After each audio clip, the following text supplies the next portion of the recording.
back in the huddle. And again, it's looking like we'll be on in the same time slot next Saturday morning, providing Lehman keeps status quo or somewhat thereof, as we now see a 13-point lead. Caldwell to throw, unloads it deep. Henson's got a shot. He's got the football. Intercept at the 32, up to the 40. Now to midfield. He'll get to the 45, take it to the 40, and brought down at the 36-yard line. That will take care of it.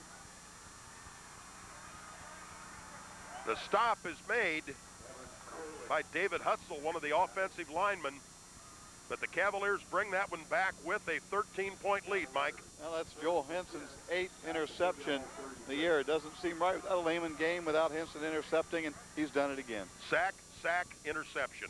Well, and that was a desperation, really, and Henson in perfect position for the interception.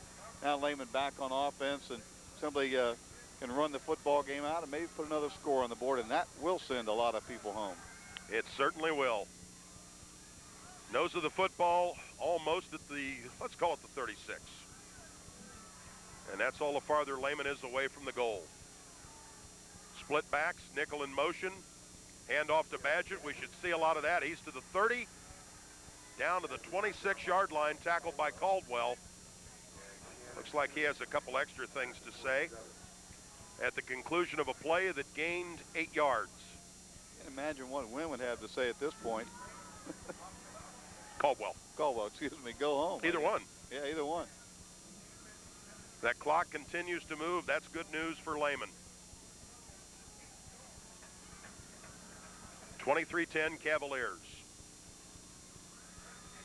This time they come out in the I formation. Dembski checking the sideline, trying to milk the clock. A very wise thing to do at this point. This is Hewitt. He finds a hole. Got a first down and a whole bunch more close to the 20. Helped up by Judy. Stop made by Wilson. That's a fresh set of 4 downs for the Lehman Cavaliers. Again, if they play North College Hill next week, we'd expect the game to be in the Dayton area, not specifically here. Could be someplace like Northmont. If they would play Bishop Hartley, look more to the Springfield area. 5:05 left in the game. First man wide open, heading for the end zone. Badgett, touchdown Lehman. They already had the margin, now they've got the exclamation point. 36 yards in 3 plays. Lehman a winner here this evening. We've got under 5 minutes to play.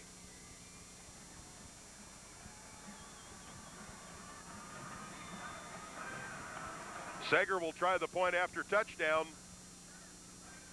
from the 10 out of Dembski's hold. The last one was hooked and or blocked. Not 100% sure. See if Sager can get a clean kick somewhat into the wind at the south end.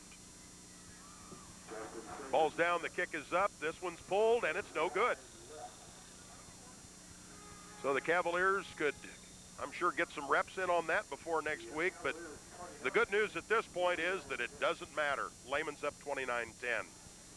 It pays to belong to AAA and to use their travel agency services, which are also open to non-members. Escorted tours are always on the calendar. I was on a great one to UCLA earlier this year, but you can still look forward to more trips, like pre-Christmas to Chicago and Nashville, along with Columbus for the Oak Ridge boys. Yes, it's all at AAA Shelby County, also including travel to paradise on Wapak Road in Sydney. With the 22-yard run there, Dave, Badgett now at 95 yards unofficially, and Hewitt has already gone over that 100-yard mark with 143. So Lehman's fine backfield combination has done the job today, and their quarterback has carried the ball 4 times for 80 yards. Of course, 77 of those on 1 long carry. Lehman certainly has established their superiority here in the second half. Coming away from halftime down 10-7, they have just blown away this team from Cincinnati in the second half. In the second half.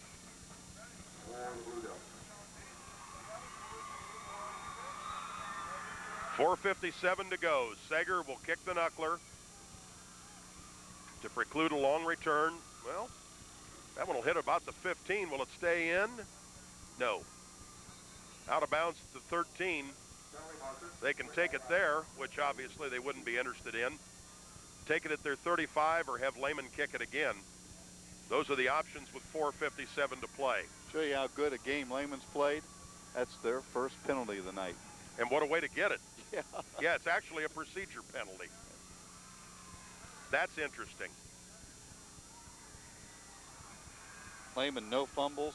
They did have one interception, but no fumbles, and just played a pretty good football game again, and that's 2 weeks in a row where they have played solidly against an opponent who has got a pretty good team. Well, coming in, I know talking to Jeff Ulenake on Thursday, I thought he seemed very confident and felt good about this one. Apparently with pretty good reason. You know, you never know on a Friday night, especially when you're in the playoffs. You can have a bad night, and so far the Cavaliers have not found that. Every Friday night in the playoffs, they've been looking good. Yeah, they're 2 for 2, no doubt about that. And if it's Bishop Hartley next week, Lehman has some history with them. Back in 1997. Here's Sager's kick. This one is live ball. It hits one of the front line guys. That football is loose at the 42. Lehman may be on that. That's the second time in the last few weeks he's picked somebody off in the front row. Kind of like at a shooting gallery at an amusement park. You know, an onside kick, sometimes you try to do that, but you know, that's 2 weeks in a row. It's tough to hit the guy in the face mask or even on the ear hole. Yeah. That had to ring tonight, didn't it? Oh, yeah. Yeah, that looked like an ear hole shot. You know, not to make fun, but you're right. That had to ring. Yeah, that had to hurt on a night like this. Ooh. Well, if you've ever seen a prevent defense, here we go.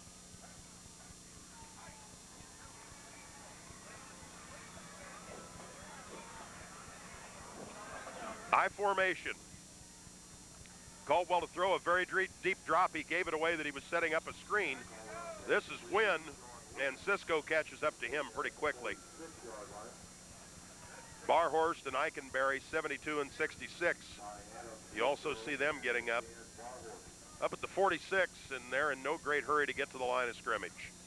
Trailing by 19 points with 4.5 minutes left. And Mike, this is interesting. This is the 4th time that Reading has been in the playoffs, and the 4th time they've won their opener and lost their second one. Admittedly, the format has changed over the years, but the end result's been the same. Win a game, lose a game. Caldwell back to throw, pump fake, nobody home, chased by Judy. Gets away from him, retreating. Now he wants to throw it, comes to the 40. Some indecision, 45 out of bounds. At the 46, Mike, he covered a lot of ground for no gain. He did, but he also had the option of maybe losing about 10, 12 yards. So good recovery, but really nobody open to even unload the ball to that time, and a good decision not to throw the ball into coverage again. He ran off enough time, even though he went out of bounds to stop the clock, that there's 3:55 to go. This will be 3rd down, 6.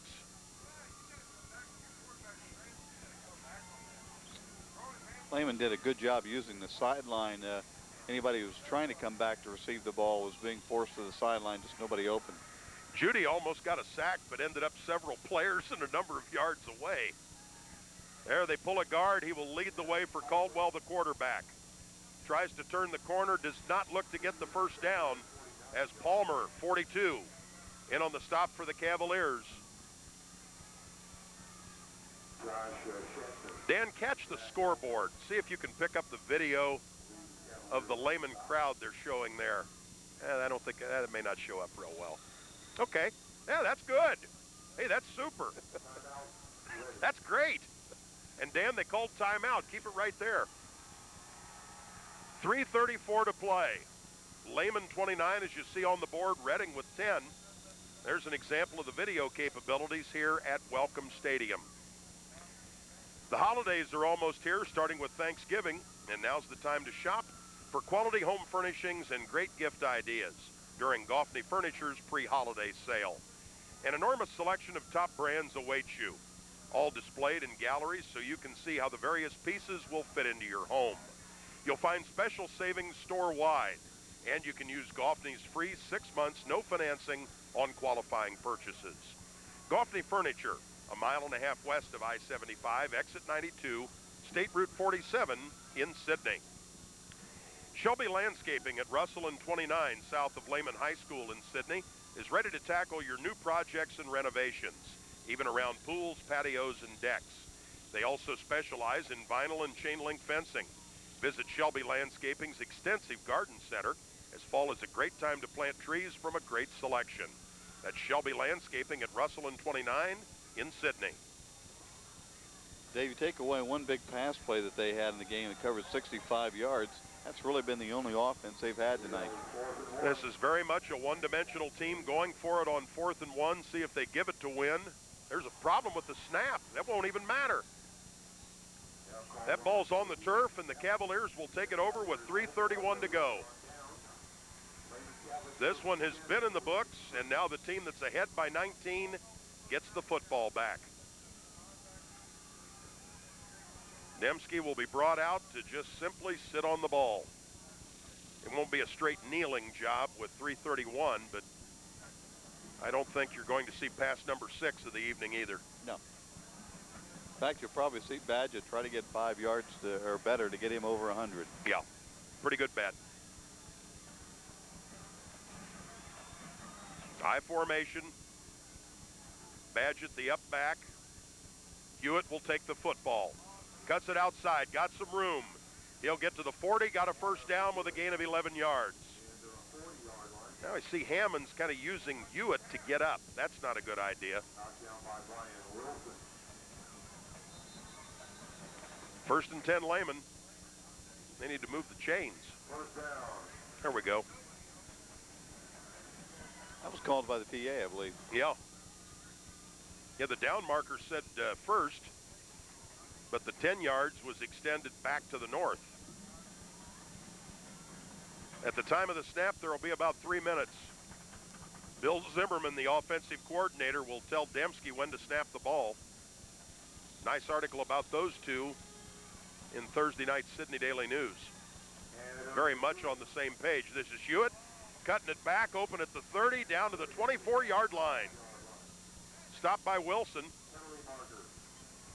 Penalty, one of the few we've had this evening. You tend not to see a lot of penalties in postseason. Sometimes it's because the officials don't think you should be. It's personal foul on the Blue Devils, and you could kind of see that coming, as I'd alluded. I think a little frustration has set in. Yeah, I do too. But you don't see a lot of penalties in postseason. Either the officiating crew takes a mindset that they won't call many, or a game is just well played enough that penalties are not dictated.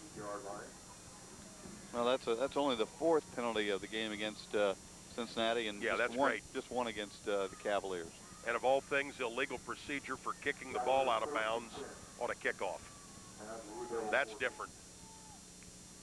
14-yard line. Dembski again checks the sideline for the snap signal. Seems satisfied. Nickel goes in motion. Handoff is Badgett. We close in on him as he closes in on the 9-yard line. Stop made by Lesenic. This will go to 2nd down and still about 5. That puts him at 100 yards unofficially. Hewitt comes out with the entry of Schachter. Gets a very nice ovation on the Lehman side. Hewitt leaves Dave 169 yards. Last week he had 192 yards, 3 touchdowns last week and 2 this week. Well, he's having a good month of November. For about 70% of the teams in the state, the season ended in October, but not for Lehman. Sweep to the right side, cutting in for the touchdown. Did he get in? That's the signal. That'll be 9, John Steepleton. Everything looked kind of awkward. Maybe there's a penalty, but he did get in the end zone. Holding Lehman. Okay, so they do get a penalty in the game other than the one we just referred to. 1:42 to play, so Steepleton's sweep for the touchdown will not be a score. And that holding call had to come at the 10-yard line because the football has just been back to the 20. We'll have a very brief wrap-up at our conclusion. And then we'll rejoin you next Saturday morning in the same time slot. From somewhere in the I-70 corridor, I think is pretty safe to say. Dayton or towards Springfield, depending who survives. North College Hill or Bishop Reedy. There's Badgett, stopped cold at the 20. Where we'll go to third down and about 15, 16. Coffee makes the play. Redding has taken timeout, which is kind of interesting. Mike, get a head start. Well, I certainly will, Dave. Adam Hewitt, as we mentioned, 169 yards on the night. Tim Badgett, 100 yards. Jim Dembski, 80. So right there, the Cavaliers well over 300 and almost 400 yards on the ground. And that's where it's been done tonight for the Cavaliers. Dembski throwing the ball just 2 of 5, and all of those coming in the first half of play. On the other side of the ledger, just nothing happening offensively. Deshaun Wynn, 37 yards. He had 31 at halftime. He's carried the ball 6 times since halftime. 19 carries, 37 yards, less than 3 yards a carry. Just nothing there as Lehman's shut him out cold. Nobody else has stepped up. They're only 4 of 8 throwing the ball for about 80 yards, which has been some success. But again, one of those 65 yards. Do you feel like you've been shut out cold? No, I was in the press box inside a little while that time. I feel all right. This is maybe a little bit colder than what you'd call classic football weather, but I think on the field it's still been pretty good. Sager operating at quarterback will hand it off. Football goes straight ahead. Palmer carrying the mail down to the 14. Now we've got timeout again by Redding. That'll be their last. I'm not sure what they're doing. They had no urgency to get to the line of scrimmage last time they had the football, and now they're taking these timeouts. It's going to go to 4th down. Dave, I can recap the scoring here for us. At halftime, Redding led 10-7, but with 3:43 left in the third quarter, Justin Sager hit a 27-yard field goal to knot it at 10 apiece. Then with just 37 seconds left in the third quarter, it was Adam Hewitt on a 30-yard run. The kick was good, and Lehman led by 7 at the end of 3. Lehman put the ball game away in the fourth quarter. Jim Dembski went 77 yards on a quarterback keeper with 9:26 to go, and even though they missed the kick, Lehman was up 2 scores. Their third scorer there in a hurry was with 4:57 left. Tim Badgett carried 22 yards, and Lehman had an insurmountable lead in this game, and it had put away with some good offense on the ground in the second half. Lehman offensive coordinator Bill Zimmerman goes back to the sideline. It'll be 4th down and 10. Palmer 42 and Stapleton 9 are the running backs for quarterback Justin Sager. Nickel goes in motion. Handoff goes to Palmer. Won't get down to about the 3. Or excuse me, let's make that the 8. That'll be, did he get a first down? No. Okay, that'll turn the ball over. That'll turn the ball over. Blue Devils get the football. Lehman remains up. 29-10, 1:22 to play. Let's see what they try to do here. It's closer than I thought, though. Yeah, definitely so. Last struggle by Palmer almost got it to first down. Well, let's see their 2-minute offense. Well, change of possession. The clock will start with the snap at 1:22.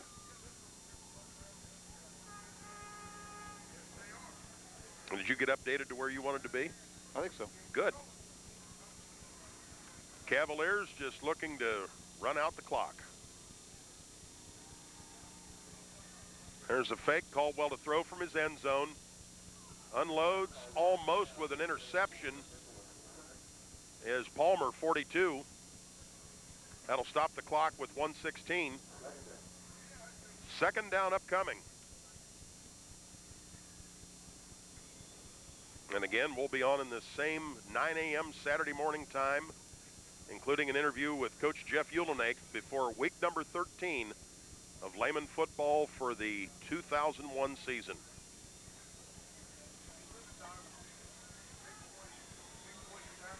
Caldwell quarterbacks with the I formation, straight back to throw. Judy chases him. Unloads, that's got to be grounding. Come on. I realize the game's over, but that's intentional grounding. It just wasn't called. So maybe there have been a few more penalties tonight that have been called. Well, would you say in the playoffs they like to call a lot of fouls or penalties? There you go. Yeah, and admittedly there it wouldn't have impacted the game, but it was still pretty obvious. What's impacted the last 2 minutes is 2 timeouts called by Reading a moment ago. That's correct. 1:09 to play. Clock stop, 3rd and 10. Off a couple of incompletions. Last time the Cavaliers played Reading, they got run over. Reading from Columbus came over to Yonkers. Reading.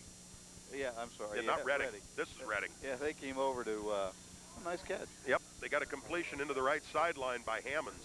Mike, you worked that game at Springfield. Yeah, we had a little bit of a drizzle, and they had 2 big backs, and it was similar to what happened to Columbus Academy last week. Lehman just got run over that night. Not a total domination, but they were just too big. So whoever it is, it'll be interesting. This will be a first down at the 20-yard line.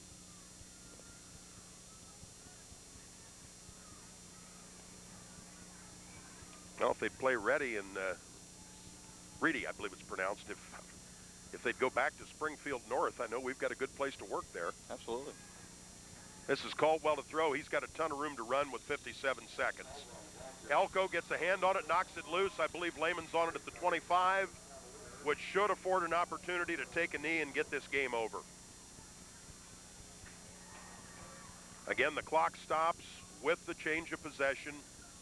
Dave, I was interested to hear Jeff Uhlenbeck talk about his players being tired after playing on this turf, and I'm sure that'll be the case. They've had a hard game tonight and played some tough football.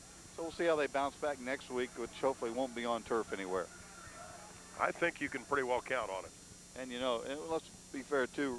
They lost a player on turf tonight. I don't know what happened to him, but... Right, it was Michael Von Barger, a starting offensive lineman, who didn't even complete the warm-up and was helped off.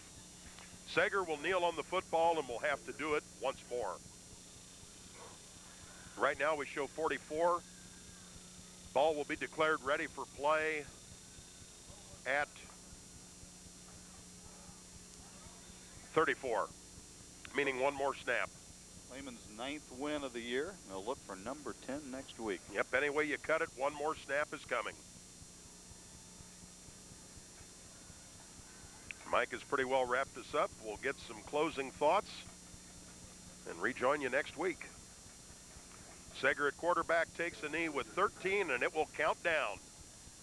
And Lehman is perfect in November, headed to round 3 of the playoffs. There's a look at the scoreboard. The teams will exchange greetings on the field.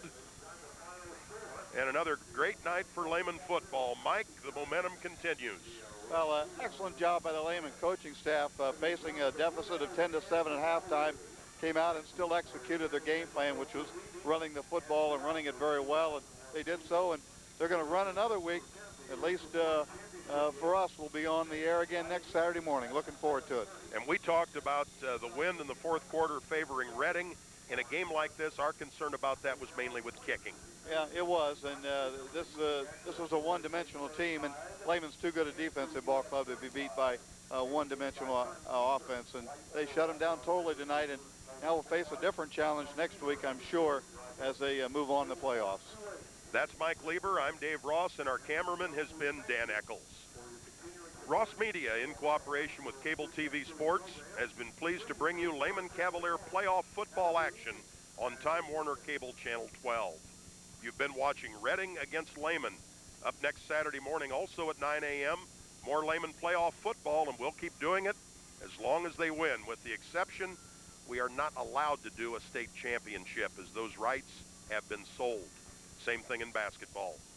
But we hope you'll join us up until that point, as long as the Cavaliers stay in. Join us often and set your VCR to record these games. Saturday morning at 9 a.m. as long as Lehman wins. Then you can create your own replays while watching at your convenience. These telecasts are made possible through the cooperation of the participating schools and the Ohio High School Athletic Association. We also greatly appreciate the financial support of over 30 local community-minded businesses. Thanks to all concerned from Ross Media and Cable TV Sports, your partners in locally televised high school sports. This is Channel 12 Sydney, community-minded local television from Time Warner.